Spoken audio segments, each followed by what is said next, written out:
ایک مسافر ہوائی جہاز دوران پرواز خرابی کی وجہ سے گھنے جنگل میں اتر گیا۔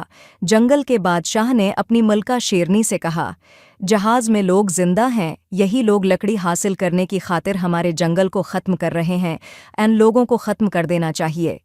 وہ خاموش ہوا تو ملکہ شیرنی نے کہا، انسان کو اللہ نے علم کی وجہ سے اشرف المخلوقات کہا، جو تمام مخلوقات سے افضل ہے۔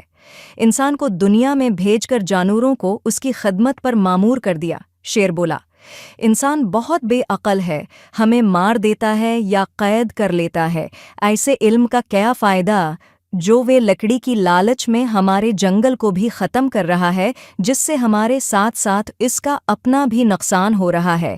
اگر ہم چھوٹے جانوروں کا شکار نہ کریں تو ان کی تعداد انسانوں سے زیادہ ہو جائے گی۔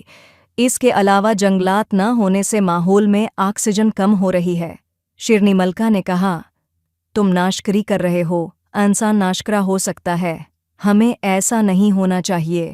ہمیں انسان سے کیا 5 لینا دینا، اگر وہ اچھے کام کرے تو اس کا فائدہ اور اگر برے کام کرے تو اس کا ہی نقصان ہے۔